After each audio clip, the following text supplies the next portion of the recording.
Firstly, I would take a moment to set the scene.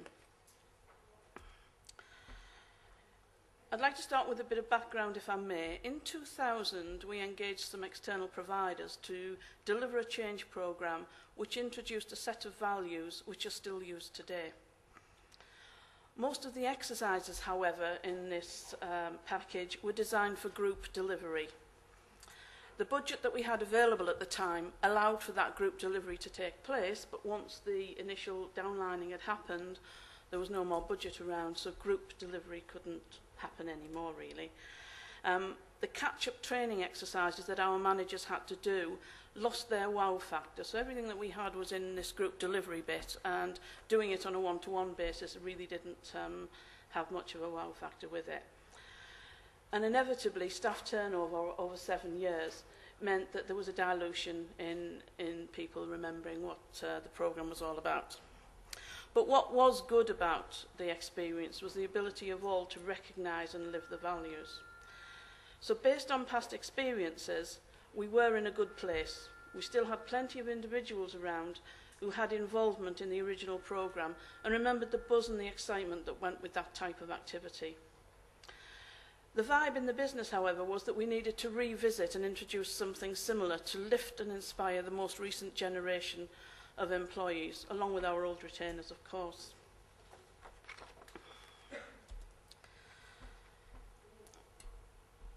So where did this vibe come from? Well, we analysed feedback from our mystery shopper research.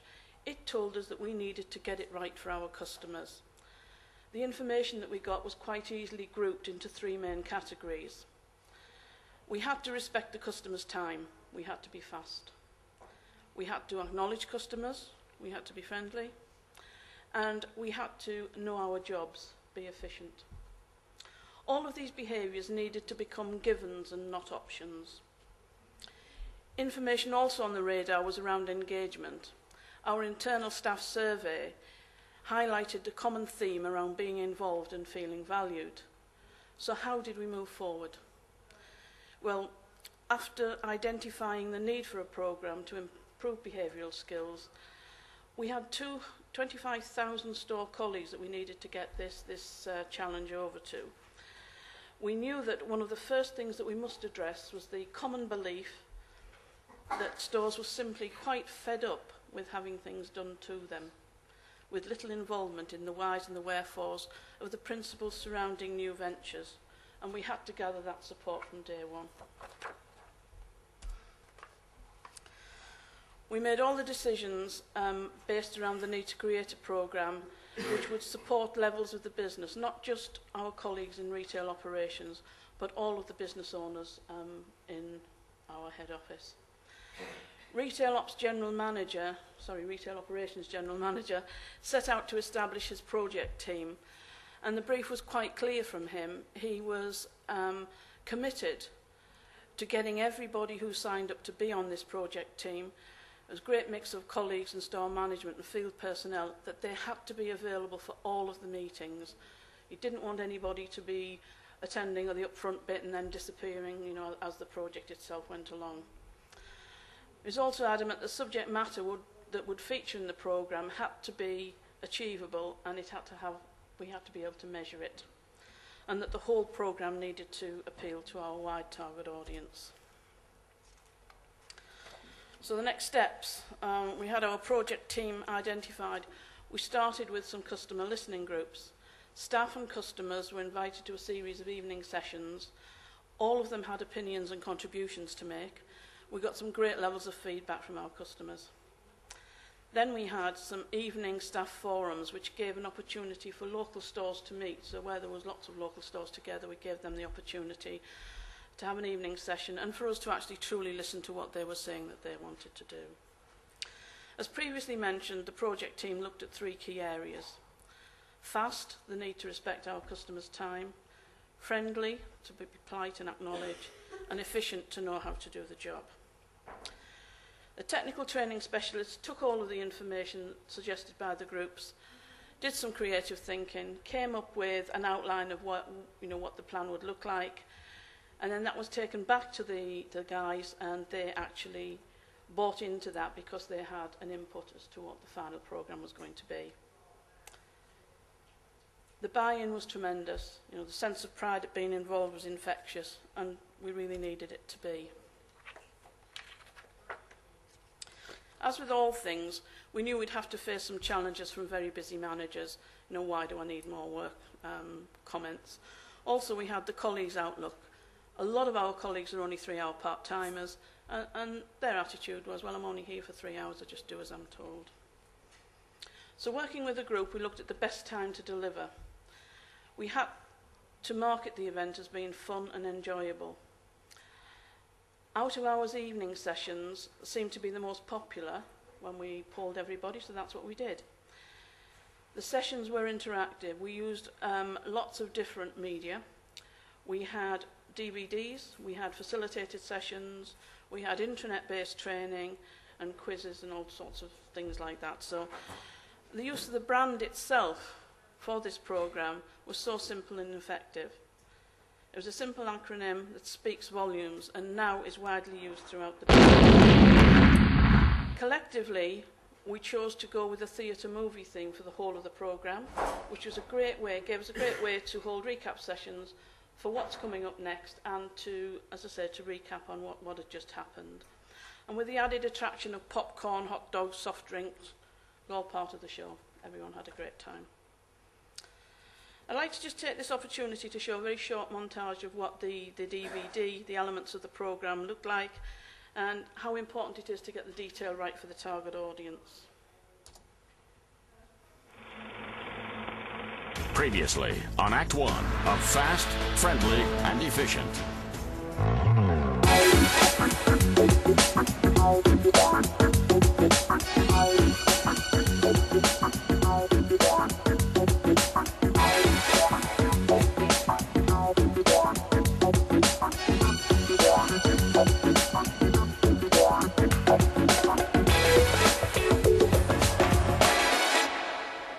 Coming soon on the next installment of Fast, Friendly and Efficient. What did you think? A lot of fun. They were really informative, and it was done in a sort of informal atmosphere. Got in a few cakes and popcorn. And I think it was good because the staff really hadn't had anything like that before at this store. You know, if you bring in an element of fun into it, then everything goes down so much easier.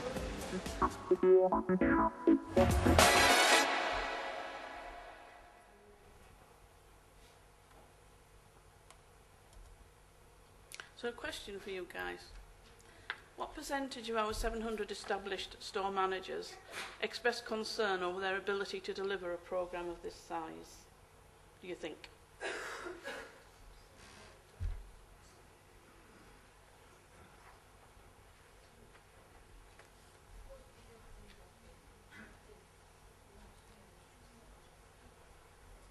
Yeah, you all had a go? Let's see what it looks like. I'm afraid they weren't that honest.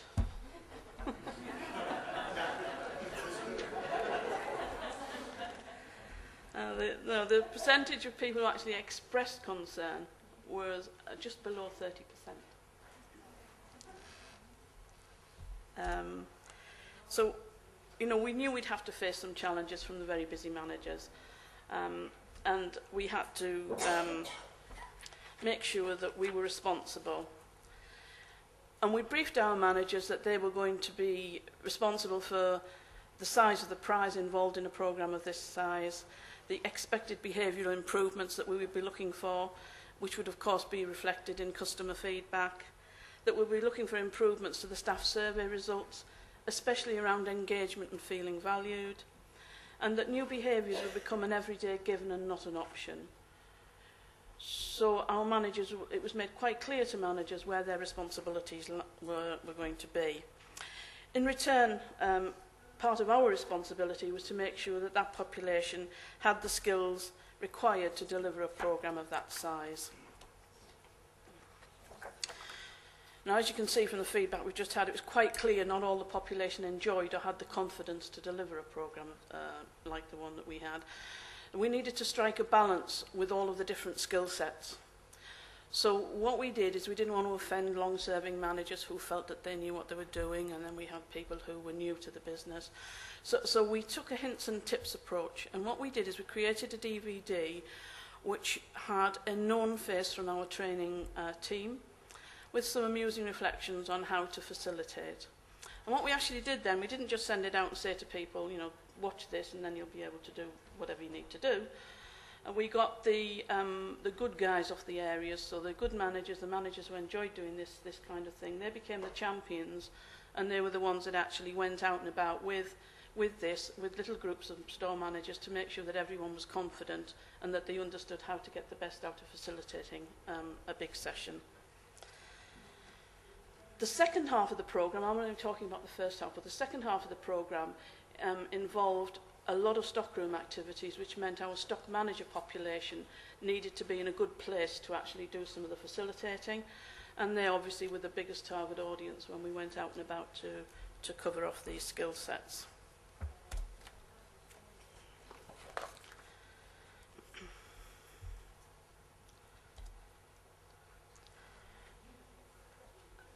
When it gets round to measurement, an established performance measurement, as I said, was our mystery shopper programme. And the first year that we actually did this programme, the results were quite revealing, although a small element of translation was required to the established questions. For instance, things like, the question may have been, did the customer make eye contact? Those kind of questions were changed to, did they make eye contact and was the greeting friendly? Because we had a few managers that were looking at the style of the questions thinking they didn't fit with the FFE approach. So managers were given the opportunity to contribute to the question style changes. And the second year of the programme gave greater clarity and accuracy as managers were able to identify the links between the questions. So the first year was a little bit rocky, but the second year we got that bit right. Performance reviews, what we're looking at here is something that's obviously just an internal way of measuring key performance indicator wheel. And basically all of the performances that we're expecting from our manager, all the key areas, appear on here. And one of the big sections on there now from the customer dashboard aspect is the FFE compliance. So that links to speed of service, mystery shopper, and everything to do with customer facing tasks. So the KPIs actually took the measurement of the manager's performance. And when it gets down to ownership, you know, how often do we hear people say, you know, why are you on this course? And they say, well, I'm here because the boss sent me on. You see that shrug of the shoulders. We wanted it to be different. We wanted managers to be part of the success. So as you can imagine, there were great differences between long-serving managers and new managers. And it's fair to say that we took many learnings from the different styles of managers. And you might think that the longer-serving ones were more cautious about yet another programme. And yes, we did have evidence of that. However, for those long-serving managers who knew what good looked like, then there was a great deal of enthusiasm about the programme. New managers in the main were very cautious about the performance measurements, not having worked in August when previous campaigns were underway. Linked heavily with the responsibility of delivering the training programme was the ownership piece. So we knew we had to get the all-important awareness level raised to get as much information out to the population as we could without spoiling or diluting the impact of the programme. The FFE brand was introduced, and the interest in the programme from store managers had started. So we used all avenues available to us. So it was an internal bi-monthly Argos Post magazine, intranet, we would use the same brand on there, and on all the briefing documents that had a link to customer behaviours and customer-facing tasks, all had the FFE approved brand on.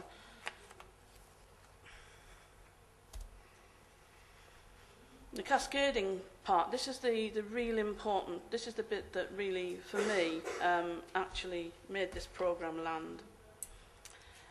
We had our programme and we were ready to go. And we'd sent our joining instructions featured on the project plan way in advance. And we invited our regional and our senior managers and then the area managers along to enjoy a 2-day experience. We thought they would enjoy it. Some of them felt a little bit dodgy about it, but they had to attend the first day as a delegate, and then on the second day they had to do the facilitation. And it wasn't a case of in the past where they said, oh, just give me the notes, I'll read through it, it'll be fine. No, we had to actually deliver to them as delegates, and then they had to facilitate back to us as a team. The full session. There was no corners were cut on that one. What actually happened is that when we laid the responsibility of the quality and the timing of the delivery of the downline firmly at their feet, then we certainly got a different response altogether. We had board members actually attend those sessions.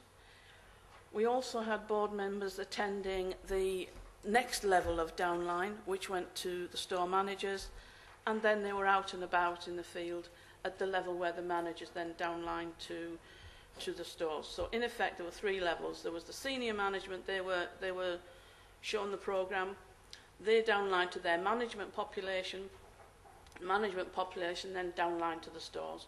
The three levels involved in the cascade, and that helped us obviously land that programme. Now, to verify it, to actually measure that it had landed, because you can imagine 700 stores, how do you know how good this has been across the estate? It's very, very difficult to measure. Well, we've been involved with internet-based training since 2000. We did have computer-based training way back in the early 90s, but we're on intranet now. And with our training management system, it's a bespoke system that we've had designed for us. And what we actually do on there, we have two different styles of question. One is a question that would follow a test. We just call them retention tests. And then we have another one that we call a declaration. And we found these very useful in this day of litigation about health and safety and everything else that's going on in that field. So it's no longer good enough just to show somebody how to use a set of ladders. You have to get that person not only to show them, but they have to show you back that they understand. And in retail, that's a very important thing. So we have a declaration which actually says, I have been shown how to climb that pair of ladders, and I have demonstrated back I know what to do. So we use that same format to actually say, I have attended the Fast, Friendly and Efficient workshop, and I understand the following questions. So we use that same format. And centrally, we can actually tap into, obviously, everything that's going on across all the 700 stores, produce reports for the area and regions, and in the 2-week window where the budget actually was put in for them to do that, so we knew when the budget was going to be available for the stores to run the sessions, so then we actually could tap into the training management system to find out that those sessions had landed and that everybody had done their declarations. So we got 100% across the board, 100% attendance across the board. Yeah? And that's just what it looks like.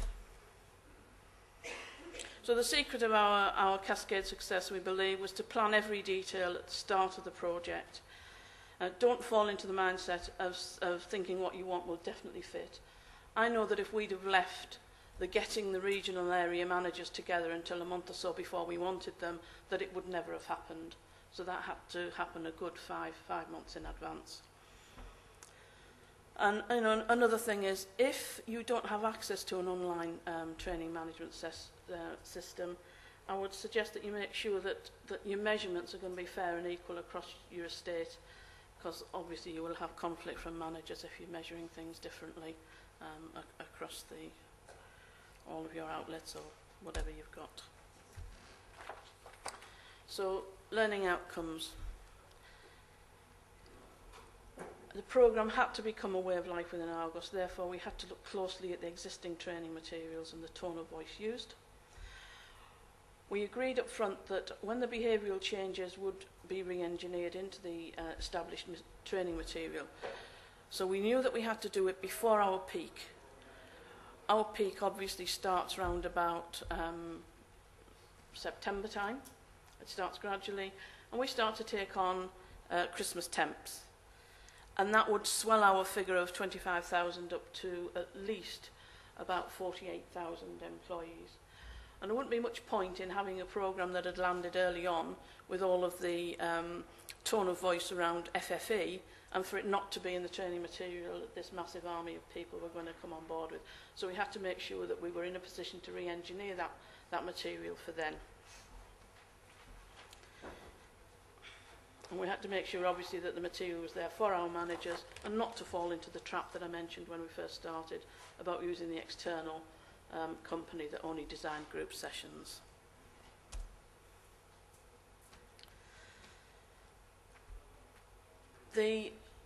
What we did after the first tranche of the material, we invited 23 store managers and 23 colleagues along to head office. We sat them down in different rooms. We structured a feedback session for them. They told us, what they wanted, how they felt, and amazingly, the manager feedback was that the fun element of it they thought needed to be tamed down a bit. And the staff feedback we got was, it was great, keep it like that, don't change anything. So I think some of our managers may be a bit uncomfortable with some of it, but the staff were saying it was great, they'd enjoyed it. So it just goes to show, know your target audience. When we looked at the points from each group, we published them, we let everybody know that we'd been listening to them. And what we actually did there was we created 46 champions of FFE who were the best ambassadors ever for the programme. So they went off out and they spread the word. And finally, I just want to mention here that the momentum of such a successful programme like this created a lot of interest in areas that weren't officially on our radar. There were departments in our head office where their directors wanted us to pop along and downline a session to their teams so that they knew what was going on in the retail outlets. And that was something that we hadn't planned for, not on the scale that we, quite rightly, we were focused on what the task was in hand. But I would say, to do differently, I would say, allow a bit of time or be somewhere in a much more comfortable position, so if anybody is interested in what it is that you're doing, that you have something there that you can actually share with them, not in as much detail as you needed for your original target audience. So that, ladies and gentlemen, is it. So thank you for your time.